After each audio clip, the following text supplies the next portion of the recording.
네, 안녕하십니까. 지금부터 세종 역사와 포럼을 시작하도록 하겠습니다. 본 진행을 맡게 될 오충 인사드립니다. 첫 순서로 이은봉 시인이 나오셔서 김종서 헌신 낭송이 있겠습니다.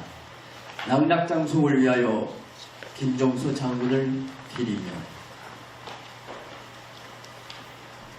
낙낙장송을 위하여 김종서 장군을 기리며. 이은봉. 바르고 옳은 일을 하는 것은 어린 소나무를 키우는 일이지. 오랜 세월 뒤 어린 소나무가 푸르른 가지 축축 늘어뜨리는 낙낙장송이 될 때까지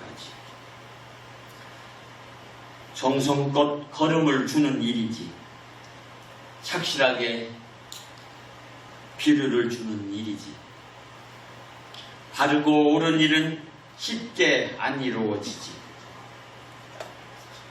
제대로 이루어지기도 전에 사고가 터지기 일쑤이지. 그렇더라도 바르고 옳은 일이라면 일단 하고 봐야지. 어린 소나무를 심는 일이니까. 어린 소나무를 심어야 낙낙장송으로 크는 것을 볼 수 있으니까. 목숨을 걸고 의리를 지키는 일도 아주 어렵고 힘들지. 고통의 터널을 뚫는 일이지. 믿음을 지키는 일도 그렇지. 온몸이 갈갈이 찢긴 뒤 남은 한 다리를 이곳에 묻는 일이지. 이 아픔들 죄다 국사봉 언덕 낙낙장송으로 클 때까지 기다려야지. 오늘은 김종서 장군 묘소에 와서 장군을 받들고 기리는 재향을 올리며 배우고 있지. 공부하고 있지. 어떻게 어린 소나무가 낙낙장송으로 자라는지를. 개유 정난 후 293년이 지난 뒤에야 낙낙장송으로 우뚝 선 사람, 그분의 슬픔을, 정의를, 꿈을 배우고 있지. 김종서 헌시에 이어서 서민정 가수의 김종서 헌가가 있겠습니다. 뜨거운 박수로 모시겠습니다.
발표자와 토론자 두 분이 먼저 착석을 하시고요.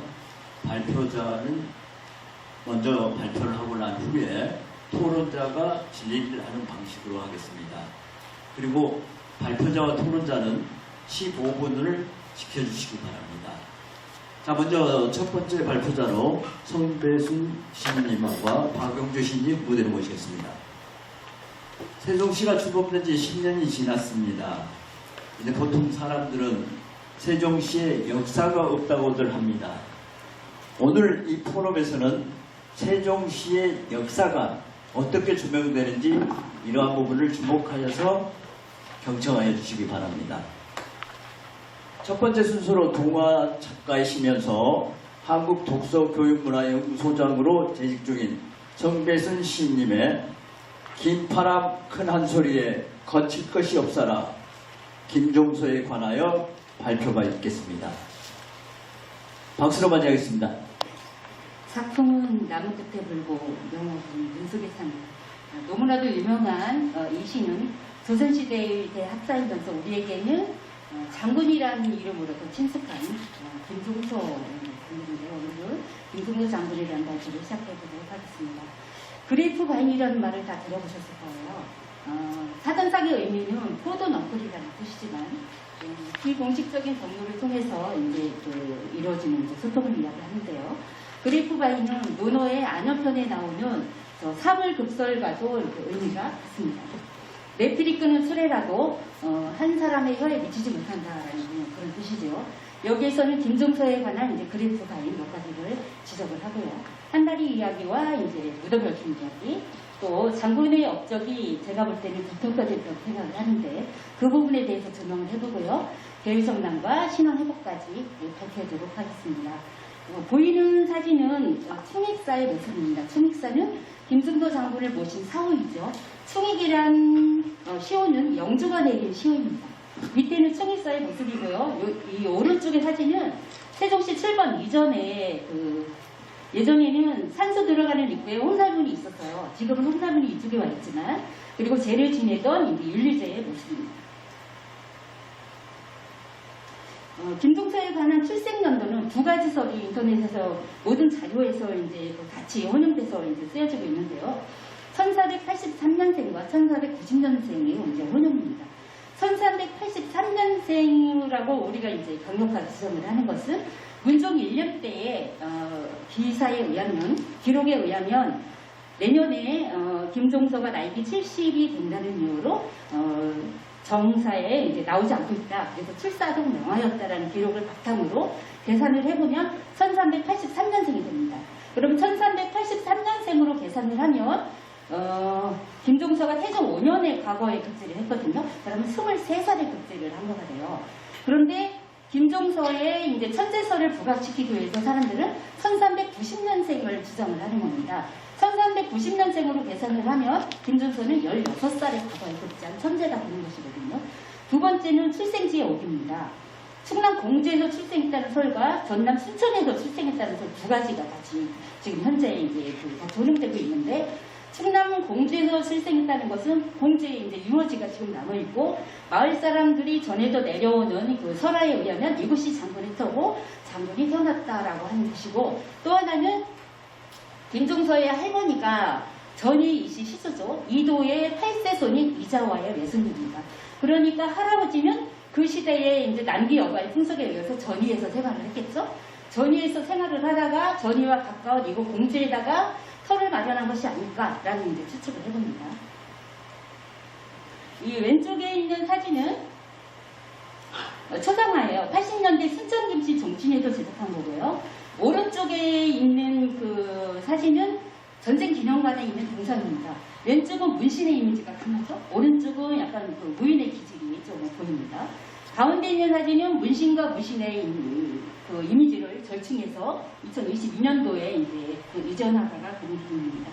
밑에 있는 야연 사진도는 김종서 장군의 일화가 적혀 있는 이미지가 있어요. 세종도 장군에 대한 이미지를 좀 예수하다라고 이제 평가를 했는데, 여기에서도 보면 굉장히 호강하고 등치가 큰 그런 이미지는 않습니다. 좀 왜소해 보이죠? 그런데 이제 장군의 별명이 이제 백두산 호랑이다 보니까 모든 매체에서 장군의 역을 맡은 사람도 굉장히 호강하고 막 무인 기질이 다분하고 듬직한 사람들이 이제 매체에서 맡고 있습니다. 칠생연도의 오비가 이제 심각한 것은 여기 이제 장군의 산소에 들어가는 현재 입구에 있는 안내판입니다. 안내판에 잘못돼 있어요. 1390년생으로 돼 있거든요. 그래서 이 안내판이 어디서부터 잘못됐을까 제가 계속 역추적을 한번 해봤습니다. 현재 그 장군의 유호지에 나와 있는 안내판을 봤더니 1383년생으로 제대로 돼 있거든요. 그런데 계속 역추적 해보니까 장군의 산소가 세종시 출범 이전에 공주시의 관할이었을 때 안내판이 1392년생으로 잘못됐더라고요. 세종시가 출범하면서 이것을 그대로 옮긴 것이 아닌가라는 생각이 듭니다. 빨리 이제 실험을 해야겠습니다. 그 다음에 장군의 출생 연도보다도 더 심각한 것은 장군의 아버지 이름입니다. 세종시에서 발행한 책자는 물론이고 백과사전, 논문, 책자 등 거의 모든 자료에서 장군의 아버지 이름이 김추로 나옵니다. 김수입니다. 그런데 누군가 맨 처음 언덕 부변에 이 변방 숫자를 세금자의 저울추로 잘못 읽은 거가 오늘날 이렇게 이제 계속 삽질로 인해서 계속 확장되고 퍼진 거 있죠. 그 다음에 세종시에는 절제로가 있어요. 근데 아무도 절제로가 왜 절제로인지 모르는 사람들이 더 훨씬 많습니다. 절제는 김종서의 호의죠. 국제연구단지 앞 사거리에서 범지기 마을 7m까지를 국제적 절제로라고 하는데 이것이 혹 장군면 쪽에 있었다면 조금 유추라도 해볼 수 있을 텐데 하는 생각이 들었습니다. 밑에 다리는 현재 이름이 장군교예요. 근데 예전에 이름이 한달이었습니다. 이 다리가 한달이었을 뿐만 아니라 이 지역 일대가 한달이었습니다. 근데 한달이라는 것은 다리 한쪽이라는 의미지 큰 다리라는 뜻이 아닙니다. 그런데도 현재 이 마을 이름은 대교리가 되어버렸습니다. 밑에 사진은요 현재 그 산소입니다. 무슨 비가 엄청 많죠. 문화적인 가치는 원형을 훼손되지 않고 원형 그대로 보존했을 때 문화적인 가치가 있는 것으로 알고 있습니다. 그런데 어디 뭐 후손들의 마음이 그렇습니까? 조금 뭔가 조금 더 잘해주고 싶으면 그렇죠. 그래서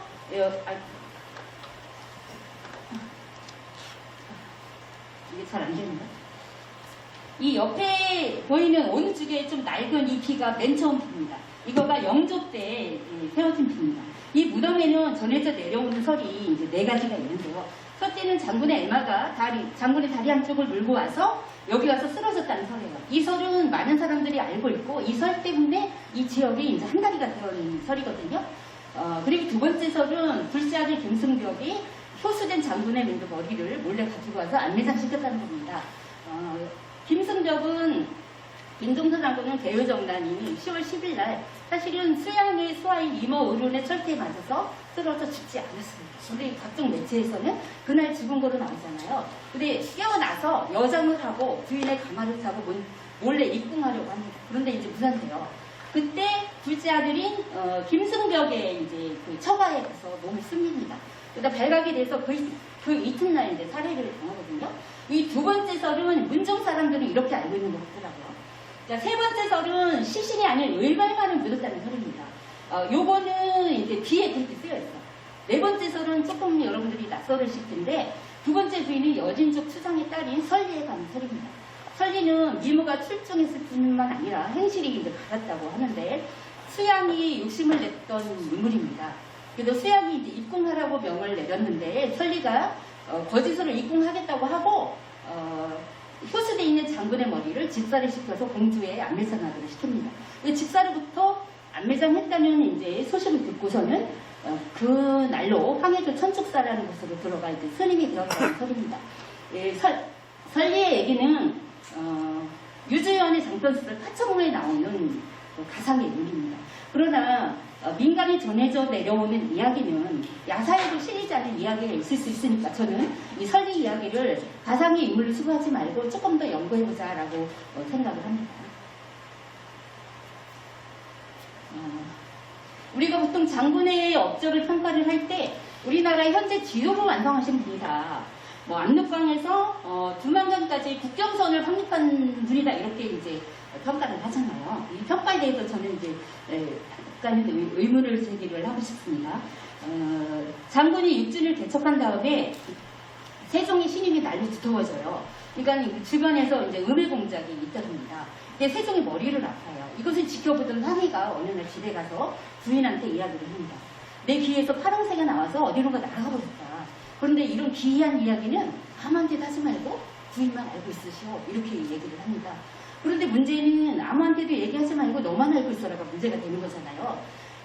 결국 이 이야기는 꼬리에 꼬리를 물고 한 달도 못 돼서 세종 임금 귀에까지 들어갑니다. 세종 임금이 이제 그 황희를 불러서 연유를 물었겠죠. 그때 황희가 이야기해주는 거가 이제 사불급설 이야기입니다. 그 후로 세종 임금은 김종서의 탄핵에 대해서 이제 의연하게 대처했다는 그런 이야기입니다. 그런데 세종은 고려사를 편찬하면서 보니까 고려의 강역이 고구려보다도 넓었다는 사실을 알게 됩니다. 그리고 고려의 국경이 압록강 이북의 여기 천령에서부터 두만강 이북의 칠백리에 있는 봉엄진이라는 것을 이제 알게 됩니다. 그래서 봉엄진의 위치가 어디일까 정확한 위치를 몰랐거든요. 그래서 비가 지금 국경으로 삼은 비가 지금 훼손되지 않았는지 이런 모든 것들을 궁금해합니다. 그래서 파견시킨 인물이 김종서였어요. 그러니까 김종서는 육칭 개척 이전에 벌써 이 공엄진에 대한 조사를 마쳤다는 이야기입니다. 그리고 세종 이성계는 이 천령이 아니고 여기 압록강 주변과 여기 두만강 연안에 읍과 진을 설치해서 다스렸다라는 기록이 있습니다. 그렇다고 본다면 조선의 강역은 이미 우리가 알고 있는 압록강 지역의 사군과 두만강 이남 지역의 육진이 벌써 조선 강역 안에 들어가 있던 거예요. 그러면 김종서의 육진 개척은 이미 조선 강역 안에 들어가 있던 신도시를 개설한 것밖에 안 되잖아요. 그런 의미밖에 안 되잖아요. 그럼 이게 크게 업적으로 칠 수 있나? 이런 의문을 제기를 할 수가 있을 것 같아요. 제가 이렇게 말씀드리는 것은 장군의 업적을 폄하하자는 것이 아니라 오히려 장군의 업적이 저평가됐다는 것을 말씀드리고 싶은 겁니다. 제대로 평가가 이루어지지 않았어요. 우리가 현재 교과서에서 배우고 있는 고려의 국경은 여기입니다. 현재 우리나라의 지도에 호랑이 목 부분과 머리 부분이 없는 부분이에요. 자, 여러분들 납득하십니까? 고려말의 경계선이 여기예요. 그러면 조선제의 경계도 여기라는 말이 되거든요. 그건 좀 납득이 안 가시죠?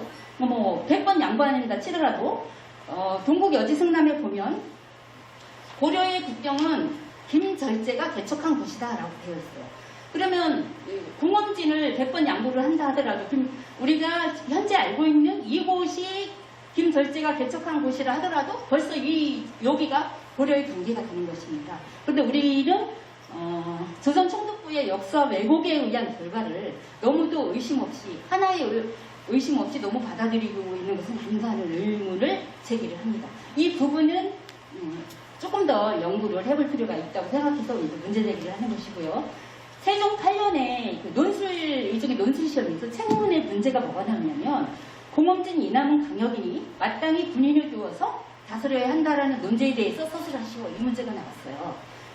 현재 이 부분을 국경으로 알고 있고 사군, 압록강 주변의 사군과 두만강 이남의 육진으로 알고 있는 우리로서는 만약에 이 시험 문제를 봤다면 전부 다 낙방했을 거라고 생각합니다.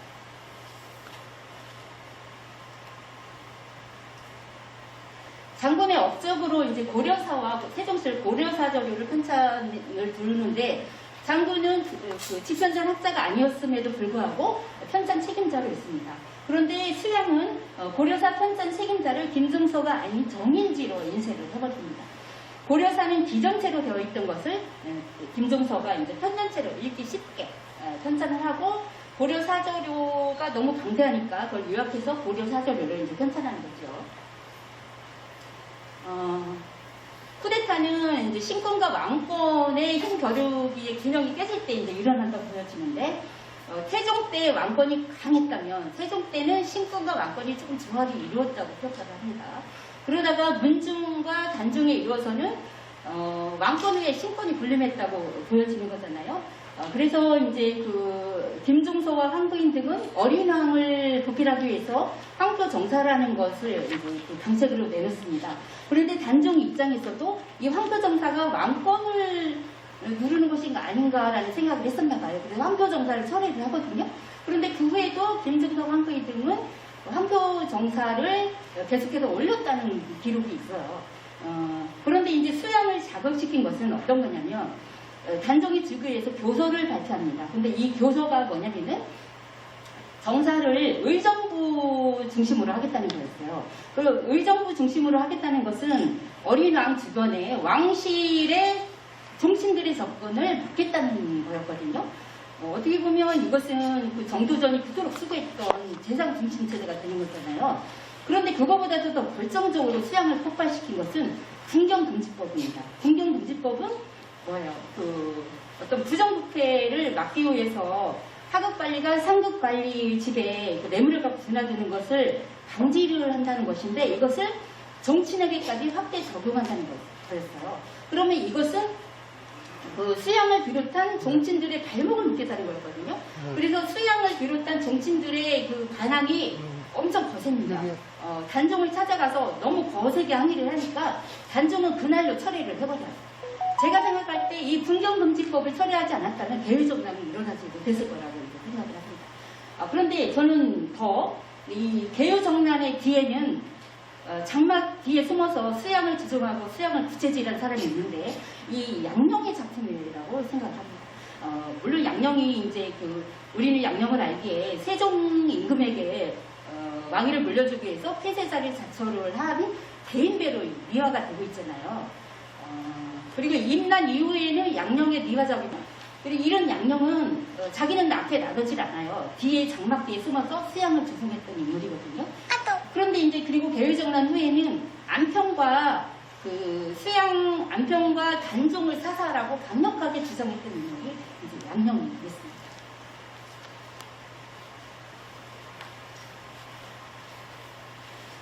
김종서 사후 김종서의 신원회복이 그만큼 이제 신원회복이 어려웠던 것은 세조의 그 후손들이 계속해서 왕위를 물려가는 거고요. 그런데 이제 간북지방에서 김종서가 근무했던 간북지방에서 백성들이 그를 추념하는 사당을 계속 세워요. 정부에서는 이것을 묵인하는 것으로 김종서의 존재를 조금씩 인정하기 시작을 합니다.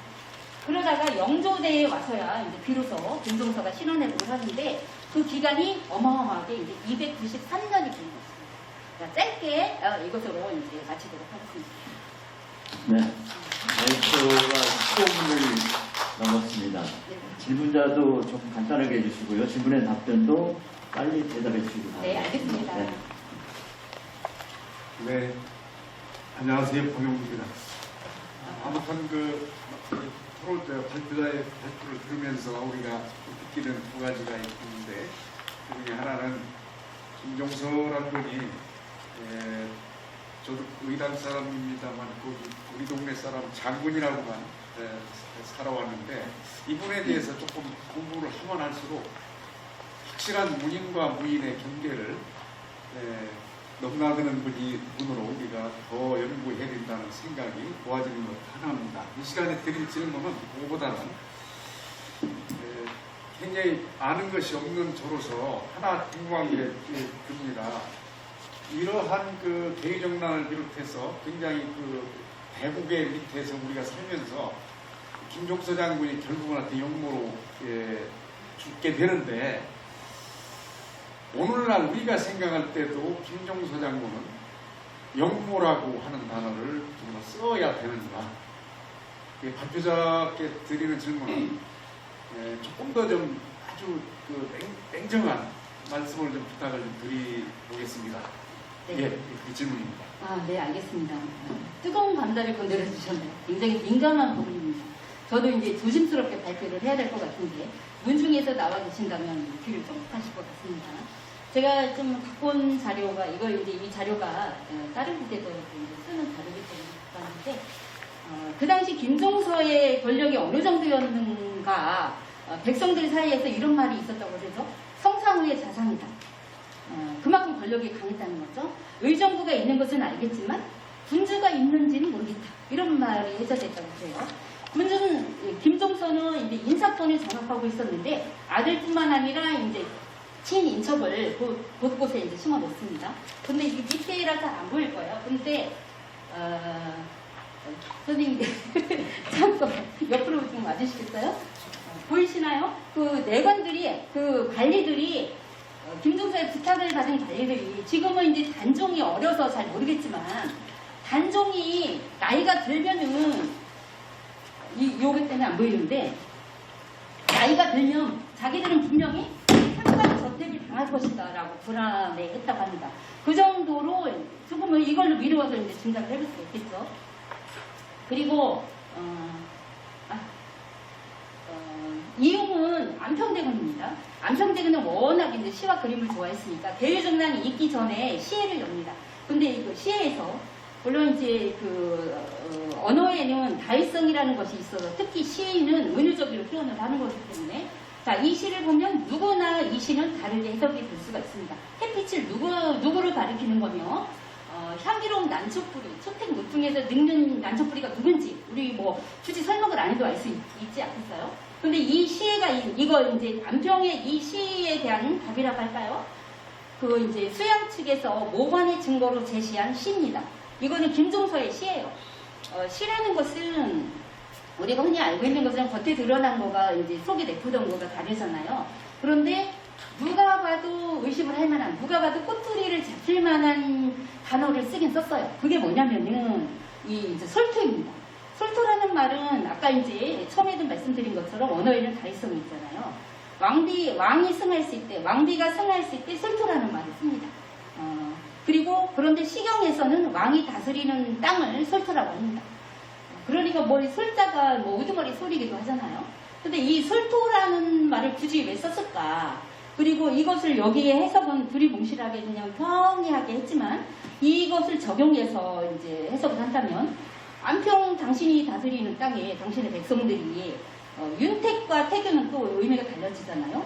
윤택하게 태근하게 할 수 있지 않겠느냐 뭐 이런 건데 상황에 따라서 다르게 상황에 따라서가 아니라 누가 봐도 이거는 조금 위험하다라는 생각을 저도 했습니다. 그래서 정말 김종서가 이런 그 모관의 뜻을 품고 이 시를 썼을까? 라고 생각을 해볼 수 있는 약간 위험한 시인데 저는 그렇게 생각합니다. 저는 개인적으로 시라는 것은 은유적인 표현이 있어서 나의 의중을 상대에게 전하기도 하지만 또 상대의 의중을 써보기도 하지만 또 상대에게 권유하기 위해서 시의 형식을 빌리는 거잖아요. 그래서 여기에서는 그 권유형의 시를 빌려서 어린 왕을 보필해야 되니까 고명 대신의 입장으로서 안평의 의중을 떠본 것이라고 이렇게 애둘러서 표현하도록 하겠습니다. 답이 있습니까? 이어지는 순서는 두 번째 김은창 선생님과 이병현 선생님을 모시는데요. 여러분 나와준 책자에는 네 번째 전단되어 있습니다. 그런데 오늘 바쁘신 관계로 양해를 구하게 됐습니다. 자, 두 번째 민주화 운동가이시며 세종 대전 형투사업자신 김은창 선생님의 임진왜란 때 큰 공을 세운 충경공 류영 장군에 관하여 발표가 있겠습니다.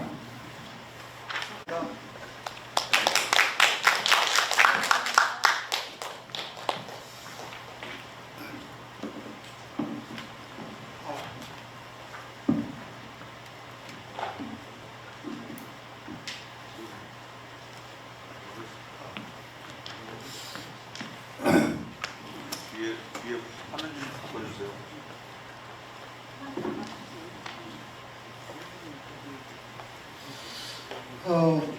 저는 세종시에 2014년도에 이사를 와서 이 지역이 향토 문화에 대해서 좀 발휘하겠다 해서 자전거를 타고 백제산성 한 17곳과 또 이쪽의 인물들을 찾아서 한 2, 3년 동안 돌아다녔습니다. 그 중에 제가 오늘 소개해드리고자 하는 분들인데요. 임진왜란 시기에 이 나라를 구하기 위해서 목숨을 바쳤던 세 분들이 대표적으로 있습니다. 그 중에 한 분이 유영 장군이시고 또 한 분은 박천봉 장군입니다. 이분은 조원의 제자로서 그 예양리에 그 정료가 있는데요. 제자로서 벼슬을 버리고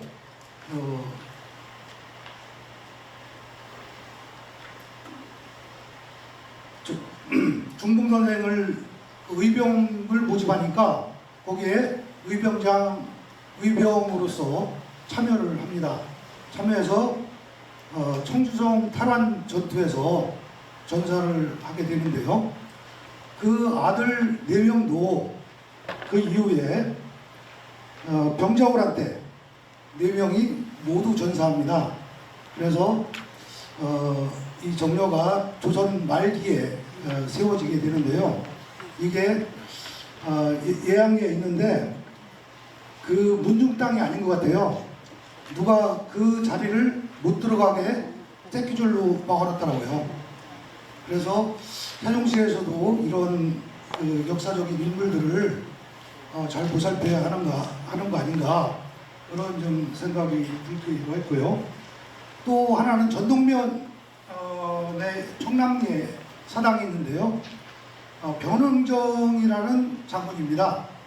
이분도 임진왜란 때 순국하신 그런 중요한 역사적 인물입니다. 그에 반해서 제가 오늘 말씀드리고자 하는 유영 장군은 원래 이 지역 출신은 아닙니다. 아닌데 그 아들 유충걸 선생이 이쪽 지역으로 낙향을 하면서 여기에 새거지가 형성이 되어서 이쪽에 공주 지역의 명가로 문무를 다 갖춘 집안의 명가로 이름난 장군입니다. 저 세종시에 장군면에 사당이 있는데요. 원래는 금호서사라고 천마을 쪽에 있었습니다. 그런데 서원철폐령이 내려지면서 불탔고 공주 유민들이 다시 1972년도에 충렬사라는 그 사당을 만들어서 복원을 하게 됩니다. 그래서 요 장군면에 있는 사당은 복원한 지가 얼마 안 되는 사당입니다. 이분에 대해서는 여기 좀 자료를 제가 좀 쭉 읽어보면서 몇 가지만 정리를 했습니다. 이분은 조부께서 유진동이라는 분인데요. 이분이 동족판서를 하시면서 문무를 겸비한 아주 중요한 인물입니다. 그리고 그 아들 유용은 무장으로서 뛰어난 인물이고요. 그런데 유진동 조부께서도 이제 유영 장군이 태어나기 전에 바로 돌아가셨고요. 그 다음에 아들인 용 그분께서도 4살 때 돌아가셨습니다. 그리고 이제 숙부도 어린 시절에 돌아가셔서 이분이 거의 홀어머니 밑에서 이렇게 이제 성장을 하게 됐고요. 그래서 이제 어머니가 이제 임구령 외할아버지인 임씨, 선사님씨 영암에 있습니다. 그분의 보호를 좀 받고 임구령이라는 분이 이제 조선 중기에 이 사람이 한 20만 평을 땅을 개척을 해요. 개척을 해서 영암 쪽에 개척을 해서 그때는 조선 초기 중기는 여성들한테도 그 재산을 좀 분배를 합니다. 남자와 거의 비슷하게 장남만 빼놓고는 거의 비슷하게 형제들끼리 분배를 하는데요. 여기 전장을 이제 저기 어머니한테 임씨한테 줍니다. 그래서 유영 장군은 20대 중반까지 학문을 하면서 13세부터 이제 학문을 시작하는데 놀기를 좋아했대요. 또 활달하고 또 활달하면서 지혜롭고 그래서 가족을 일으켜야겠다는 생각으로 천리길이 영암까지 왔다 갔다 하면서 전장을 관리했던 이런 그 분이라고 합니다.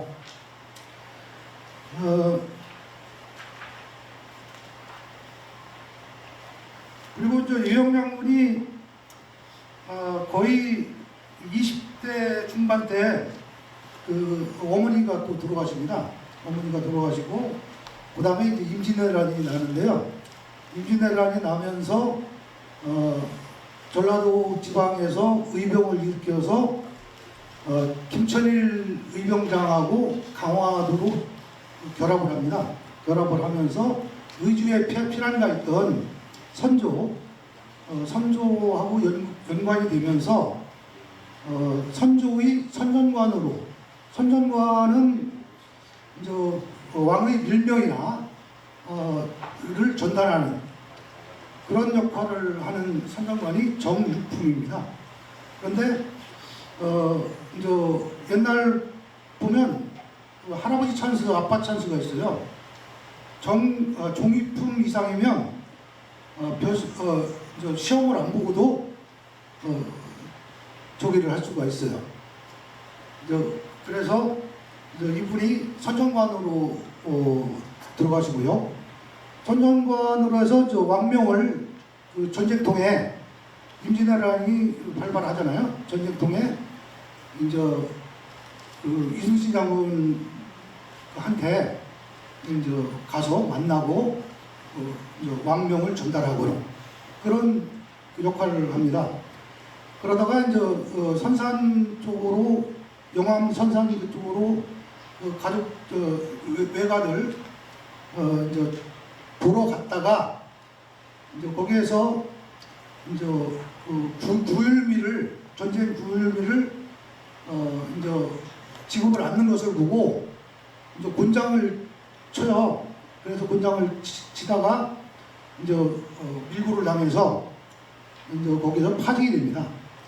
파직이 되어서 이제 고 이듬해에 전주별시로 무관으로 다시 그 합격을 합니다. 그래서 을이 4등에서 8등까지가 을이라고 하더라고요. 그래서 을로 하면서 그때는 이제 보통 보면은 그 이순신을 끝까지 보호했던 사람이 유성룡이라는 사람입니다. 그 파직 상소를 수차례 내렸어도 유성룡 정승이 보호를 하고 하면서 했다면 유영 장군도 강직하기가 이순신 못지 않습니다. 못지 않은데 이분한테도 한 7번인가의 그 파직하라는 그 상소가 내려옵니다. 거기에는 여러 가지가 있습니다. 수군들은 보통 죄인들이나 이제 배를 모르는 사람들 있잖아요. 노젓는 사람들 그런 분들은 거의 수군들이 그 힘 약한 사람이나 죄인들 이런 분들이 주로 하는데 보통 이순신 장군도 그 규율을 엄격하게 합니다. 왜냐하면 이제 그 밑에 수군 대장들이 일부 대장들이 이제 돈을 받고 뭐 저기를 풀어준다든지 뭐 이런 경우가 많이 있습니다. 그런 경우들은 거의 이순신 장군도 그렇고 유영 장군도 그렇고 그 조기를 않습니다. 두고 보지 않습니다. 그래서 그런 과정들이 있고요. 이제 유영 장군은 그러면서 중앙 그 오군 총독부의 아주 중요한 자리로 한 1년 만에 상당한 높은 자리로 올라갑니다. 그래서 또 시기를 좀 받고 그러면서 이제 충청 저기로 내려갔다가 해남 저기로 이제 원림으로 내려갑니다. 그래서 해남으로 가셔서 이 양반이 이제 그 척대왕의 기후 신서나 이런 것들을 공부를 하면서 지략가로서 아주 뛰어납니다. 그러면서 이제 해남 부주로 내려가서 이순신을 만나서 정유재란의 시작이죠. 정유재란이 시작되면서 이순신을 만나서 이순신의 명랑에 대해서 깊이 관여를 합니다. 그 다음에 역사적으로 안 알려져 있는데 저리도 전투라고 있습니다. 여기 자료에 좀 나와 있는데요. 거기 명량은 31척의 그 왜군을 무찌르지만 저리도 전투는 51척의 그 왜군을 무찌릅니다. 그런데 역사적으로 안 알려져 있어요. 그 다음에 이제 마지막 전투인 전투에서 노량전투에서 이순신 장군이 총을 맞기 전에 7발의 총알을 맞습니다. 맞아서 쓰러졌는데 이제 깨어나서 보니까 이순신 장군이 쓰러진 거죠. 그 이후에 이분은 아주 적극적인 그 선봉의 전투에 선봉해졌던 분입니다. 그래서 이제 참모공신을 선조가 할 때 그 3등으로 이렇게 했지만 광해군이나 이런 분들이 1등 선무공신으로 인정을 하면서 그 3도 수군 도통사를 5대 도통사를 지냅니다. 박 회장님 마무리를 좀 해주시기 바랍니다. 예. 그리고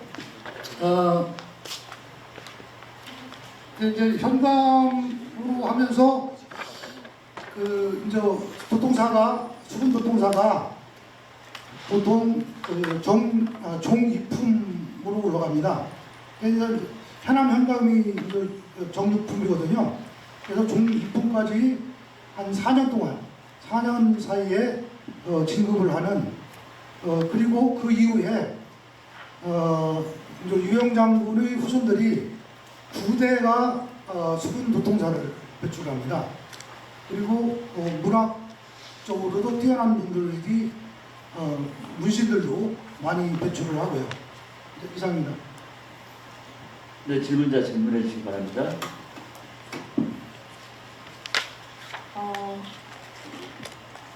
아주 잘 들었는데요. 질문하겠습니다. 유명 장군의 그 가문에는 훌륭한 분들이 참 많다고 이렇게 들었습니다. 아주 설명을 자세하게 해주셔서 놀랐던 그런 부분들을 많이 알게 되었는데요. 공주 유림과 그 진주리 씨의 외종애가 공주리 장군년에 그 흉열사를 세웠다고 이렇게 책에 나와 있네요. 영정과 그 밀대를 모시고 대항한다고 되었는데 어떤 분들을 모셨는지 궁금하고요. 그 다음에 그 흉열사의 그 전신인 금호 서원은 또 어떤 성격을 가지고 있고 또 어떤 분들을 모시고 있는지 이렇게 설명해 주시면 좋겠고요. 또 하나는 여기가 이제 그전에는 이제 공주에 속해 있어가지고 학생들이 거기까지 걸어가서 이렇게 있다가 오곤 했었습니다. 지금 세종시에서는 그 흉열사에 대해서 어떻게 관심을 가지고 또 어떤 정책을 펼치고 있는지 이렇게 설명해 주시면 감사하겠습니다.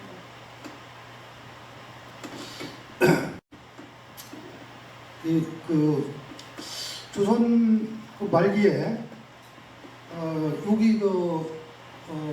임시들 부안 임시들이 이제 기후서사라는 게 1710년인가요? 네, 10년. 예, 그 기후서사가 이제 생기고요.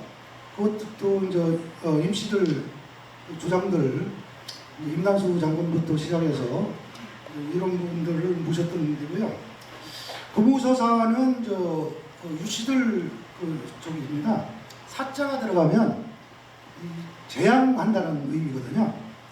그래서 송원리 한솔동에 이제 1827년 에 이제 유진동 아까 조부인 유영 장군의 조부인 유진동, 그다음에 유형, 그다음에 유충거를 배양을 했었습니다. 그리고 영정과 의패를 다 모셨는지는 모르겠어요.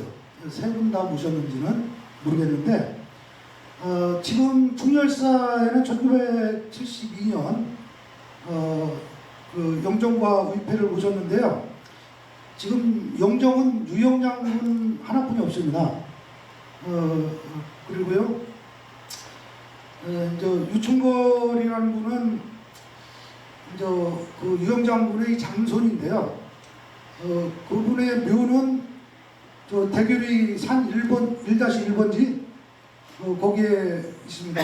거기에 또 옆에는 또 후손들인 유학연 분이라는 분과 그 신도비들이 3개가 있습니다. 거기에. 그래 있고요. 그리고 유충걸이라는 분은 공주의 이제 입향조인데요. 그 어머니가 이제 전준일 씨 모양이에요. 그래서 인목대비 사건으로 인해서 이제 그 진사까지 이제 올라가셨지만 이제 벼슬을 버리고 이제 낙향을 해서 금사라는 그 칭호를 사용한 모양이에요. 그래서 금호서사라고 이렇게 명칭을 좀 정한 것으로 알고 있습니다. 그리고 유충걸은 2022년 1월에 공주 역사인물로 이렇게 지정이 되었습니다. 그리고 세종시에서는 지금 그 충렬사 진충당이라고 있어요. 진충 등 뒤에다가 진충보곡이라고 이렇게 새겼다고 하잖아요. 그 우리나라에 문신을 새긴 사람으로서는 그 기록으로는 처음 아닌가. 그래서 우리 청소년들이 문신을 그렇게 새기나 모르겠어요. 그런데 이제 이분이 그 진정성이 이제 밝혀지면서 나중에 이제 시호를 내리기도 하고 이제 이런 저기도 있습니다. 그런데 거기에 진중당을 복원을 하더라고요. 얼마 전에 가보니까 복원을 해서 다시 가능하면 한 번씩 좀 부탁드리겠습니다. 예. 그래서 세종시에서는 거기에다가 가학당을 만들 생각이 있는 것 같습니다. 기자님 이모 시인님과 김영호 시인님 모시겠습니다. 진행 발언 드리겠습니다. 세종 미디어센터 지금 저희들이 예약되어 있는 상황이 5시 50분이면 마무리를 해야 됩니다. 그리고 지금 현재 발표회가 4시에 시작해서 5시에 마무리가 되게 되어 있었습니다. 근데 벌써 5시가 됐습니다. 발표자분들과 질문자분들께서도 많은 질문하고 싶고 많이 이야기를 하고 싶으시겠지만 가능하면 시간 주시기 부탁드리겠습니다.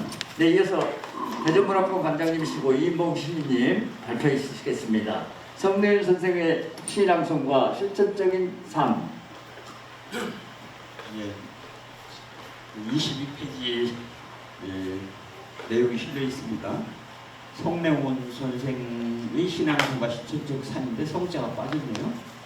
부제가 교육민주화운동의 기술입니다. 충청도 사람들은 한국 현대사에서 이렇다 할 기여를 하지 못했다라는 평가가 있습니다.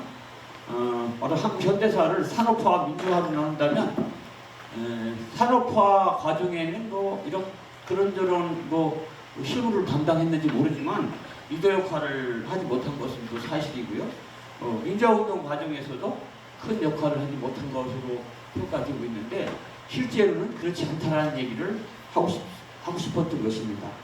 왜냐하면 한국민주화운동 과정에 아주 독특한 큰 보물인 성래훈 선생님이 계시기 때문입니다. 오늘 얘기는 세 가지로 나눠서 하려고 합니다. 신앙송 운동과 민주화 운동, 두 번째 실천적 삶과 민주의식, 세 번째 말년의 삶과 교육문의 운동, 이렇게 나눠서 얘기를 하려고 했는데요. 아주 짧게 시간을 줄여서 얘기하도록 하겠습니다. 한국민주화운동 과정에 교육민주화운동이 큰 역할을 했는데요. 그 교육민주화운동의 그 출발 지점에 성래훈 선생이 있습니다. 그리고 성래훈 선생은 교육민주화운동뿐만 아니라 한국민주화운동 전체와 함께 어우러져 계셨던 분인데요. 그 민주화운동의 방식으로 신앙송의 방식을 도입하신 첫 번째 어르신입니다. 신앙송은 예술운동의 하나로도 존재하지만 민주화운동의 하나로도 존재해 왔습니다.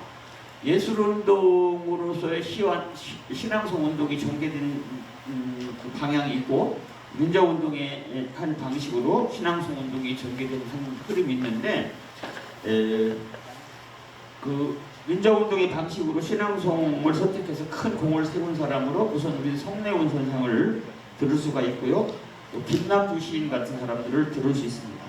어쨌든 성래훈 선생은 한 300여 편의 시를 외워 암송하는 것으로 유명한데요. 1970년대 그 어묵한 시절에 양성우의 겨울공화국이라든지 신동엽의 진달래 산송이라든지 뭐 윤동주의 서시라든지 등등 아주 좋은 시를 낭송해서 민주화운동에 큰 역할을 하셨고요. 이분이 그 신앙송을 통해서 민주화운동에 큰 기여를 했다는 것, 그리고 이분의 그 신앙송은 지금 유튜브에서도 들을 수 있습니다. 문병란 선생이 23쪽에 보면 문병란 선생이 시 한 편을 쓰셨는데 시 제목이 신앙송 분과위원장 성래훈 이렇게 되어 있습니다. 성래훈 선생이 민주화운동 과정에 신앙송을 어떻게 사용했는가를 잘 알 수 있을 것입니다. 우리 대전에서 삶의문학 멤버들도 참여를 했었지만 민주교육 사건이 있고 그 이후에 민주교육 실천협의회라는 것이 만들어집니다. 민주교육 실천협의회는 말할 것도 없고 전교조가 형성되는데도 큰 역할을 하셨습니다. 우리 민주화운동 과정에 많은 사람들이 역할을 했는데 박치움이라는 사람이 있습니다. 박치움. 민중가요운동의 선두주자인데 나중에 순천대학교 신소재공학과 교수로 근무하기도 한 분인데요. 이분이 오늘 같은 날은 성래훈의 신앙송을 들어야 한다, 이런 작품을 썼습니다. 25페이지에 작품이 실려 있습니다. 잠깐 읽어보면은 오늘같이 비바람 치는 날에는 성래훈의 신앙송을 들어야 한다. 모두를 떠나가 버린 사막 같은 날 성래훈의 신앙송을 들어야 한다. 지금 유튜브에 찾아보면 알 수 있습니다. 두 번째 그 테마가 실천적인 삶과 참된 민주의식이라고 되어 있는데, 성래훈 선생은 원래 창녕성씨죠. 태어나기는 그 공주군 신풍면에서 태어났는데 지금 세종시 금남면 달전리 그 창녕성씨 집성촌에 창녕성씨들 중에서 세상에 좀 이름을 떨친 분들, 이런 분들만 따로 모아놓은 그 묘지에 계십니다. 여기서 태어나서 연세대학교 교수도 하시고 그 라이프 스토리는 이분의 일생에 대해서는 이 텍스트에 잘 나와 있으니까 참고하시도록 하고요. 저하고는 제가 그 정년퇴직을 한 광주 대학교에, 광주대학교 전 이름은 광주 경상대학입니다. 3대 학장으로 오셔서 종합대학으로 만들고 초대 총장에 취임하기 직전에 돌아가셨습니다. 혈액암으로.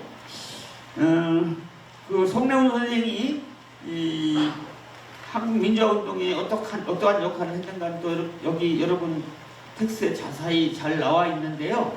우리가 꼭 기억해야 할 일은 송내용 선생님이 그 교육지표 사건에 참여했다는 것이죠. 교육지표 사건이라고 우리가 얘기를 하는데 1972년 10월 17일 박정희가 유신 쿠데타를 일으키고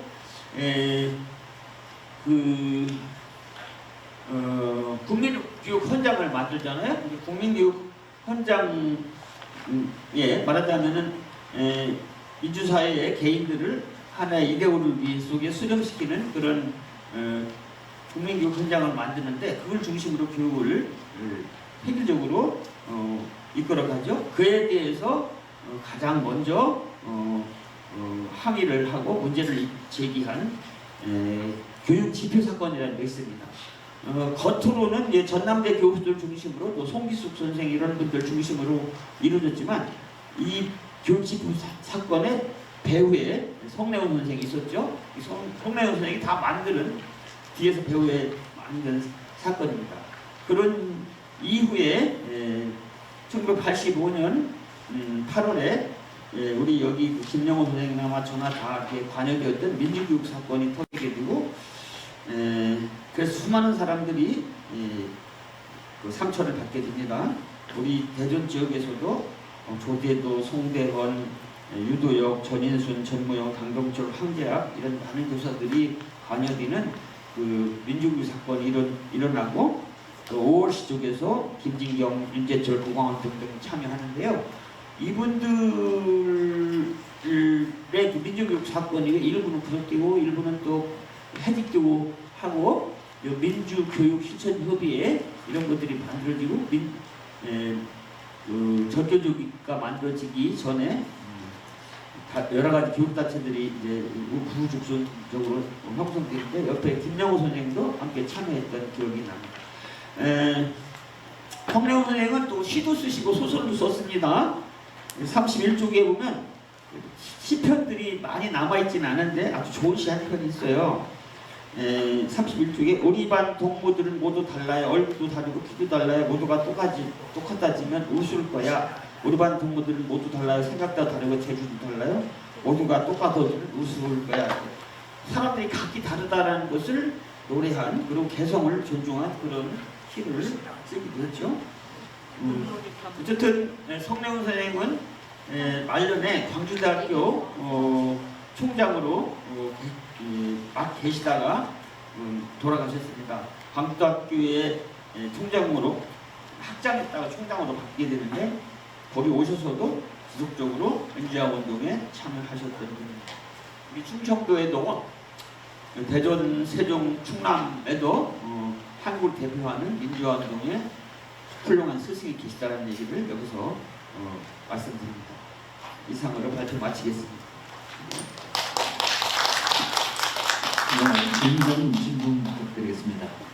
네, 우리 이은봉 선생님께서 우리 민족의 7, 80년대 사표가 주셨던 성령 선생님의 역동적인 삶을 신앙송과 치열한 민주화 운동의 삶을 통해서 생생하게 보여주어가지고 세종 시민의 한 사람으로서 세종 시민의 자긍심을 느껴주셔서 감사드립니다.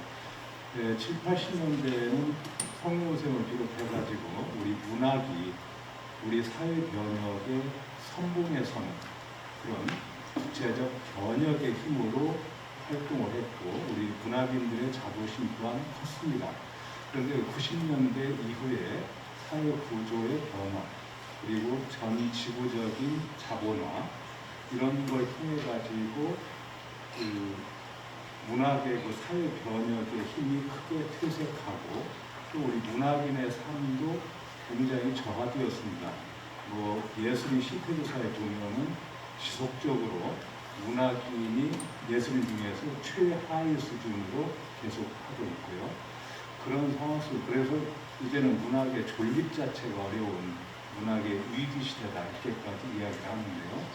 이런 상황 속에서 우리 성룡 선생님이 버렸던 그런 신앙성으로서의 사회 변혁의 힘 이런 것을 어떻게 진화시킬 수 있을 것인지, 그리고 성례 선생님이 추구했던 민족, 민주, 인과나 또 통일, 이런 거대 담론을 잃어버린 이 시대에 문학이 어떻게 그런 서사적 사회변혁의 힘을 회복할 수 있을지, 우리가 선생님의 개인적인 의견을 좀 말씀해 주셨으면 좋겠습니다.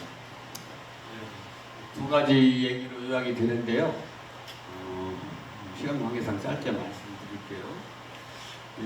아까도 말씀드렸지만 이 시인낭송은 예술운동의 하나이기도 했지만 민주화운동의 하나이기도 했다라는 얘기를 했습니다. 지금 민주화운동의 한 방식으로서의 신앙송은 거의 쇠퇴했다고 할 수 있는데, 예술운동으로서의 신앙송에 참여하는 사람들 중에는 그런 깨어있는, 그런 의식이 있는 낭송가들이 있습니다. 그 낭송 리더들이 있어요. 세종 지역에서 활동하는 그 낭송가들 중에 제가 알고 있는 이선경 선생 같은 경우는 어떻게든 시낭송을 통해서 이렇게 과격하거나 급진적이지는 않더라도 우리 사회의 문제를 담아내려고 하고 있는 것을 볼 수 있습니다. 그래서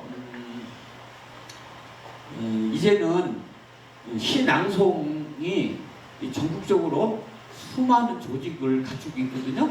그 시낭송 하시는 분들이 예술로서의 운동도 중요하지만 이제는 시낭송이 하나의 예술 장르가 됐잖아요. 그 시낭송의 예술 장르로서의 내용을 채우는 일을 이렇게 함께 해주셨으면 좋겠습니다. 여기 인대한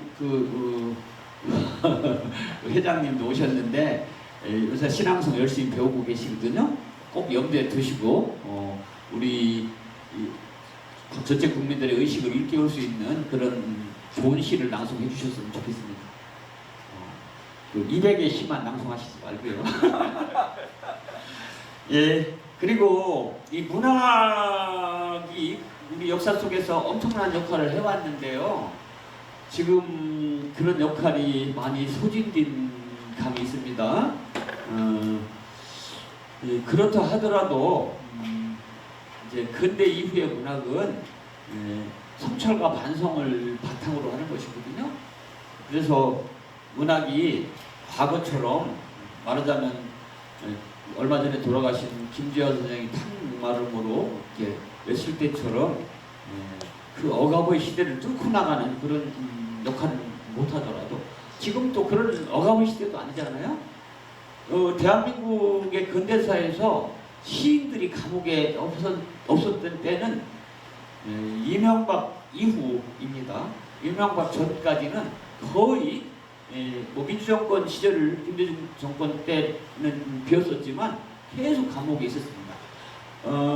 시인들이 우리나라 시인들 중에서 가장 마지막까지 감옥에 있었던 시인은 송경동입니다.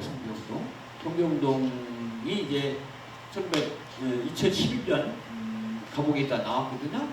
그때까지만 하더라도 시인의 의식이 역사에 선진적인 의식이 있었는데 지금은 우리나라 시인들은 그런 역사의 선진적인 그 첨단에서 다소 좀 물러서 있는 것 같기도 하고요.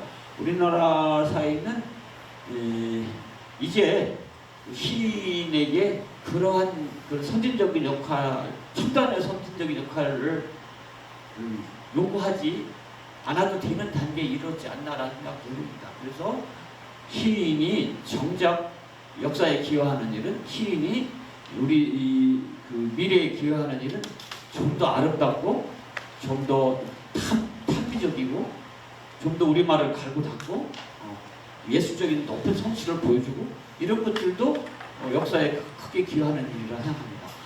시인이 해야 될 여러 가지 역할 중에서 우리말과 글을 갈고 닦는 일이 있잖아요. 우리말과 글을 갈고 닦는 일도 역사의 첨단을 세우는 일이 아닌가 이런 생각을 좀 해봅니다. 뭐 이렇게 대답을 하겠습니다. 네, 이인봉 시인과 감사합니다. 시인의 질문 받고 있었습니다. 이어서 오래 기다리셨습니다. 이대중 시인과 함순례 시인님 모시겠습니다. 한의학자로서 대구 한의학대학교 명예교수님으로 계신 이내종 시인의 임난수 장군과 동락정에 대하여 그 주제를 발표하겠습니다.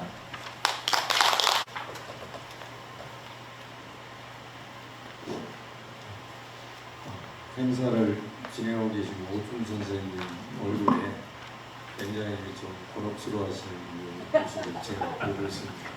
간단하게 말씀을 드리고 못다한 이야기는 그 자료를 통해서 살펴보시도록 그렇게 당부를 드리겠습니다. 임난수 장군 동락정 이런 이제 주제 발표인데요. 여기 계시는 분들은 다 임난수 장군이 어떤 분인가, 동락정이 어떤 곳인가 대부분 알고 계시리라고 생각을 합니다. 대전에서 지금 청사 쪽으로 금남교라는 다리를 건너오면 그 우측에 소나무 숲에 있는 정자가 동락정이죠. 그곳은 그 고려 말 조선 초기에 생존했던 임난수라고 하는 분이 그곳에 왕래하셨다 해서 후손들이 세워놓은 그 정자입니다. 임난수 장군은 그 역사의 기록은 크게 남아있지가 않아요. 왜 그런가, 벼슬이 이렇게 장군이기는 하셨지만 마지막 벼슬도 홍조전서, 호군 이런 벼슬이었습니다. 지금 같으면 준장 이런 정도 군대 서열이 아닐까 싶습니다만 뭐 그런 연유가 있겠고 또 조선 건국에 협조하지 않은 탓도 있겠고 해서 역사 기록은 많지 않은데 반면에 이제 후대에 이분을 기리는 그 문인 학자들의 그런 기록물이 비교적 풍성하게 남아 있습니다. 그래서 임난수 장군의 경우에는 앞서 발표하신 그 분들이 말씀하신 김종수 장군이나 유형 장군이나 성례훈 선생이나 이런 분들의 경우 역사적인 접근이 뭐 충분히 가능한데 임난수 장군을 우리가 주목하고자 한다면 그분과 관련된 문학 작품을 살펴보는 것이 또 다른 방법이 될 수 있을 것 같습니다.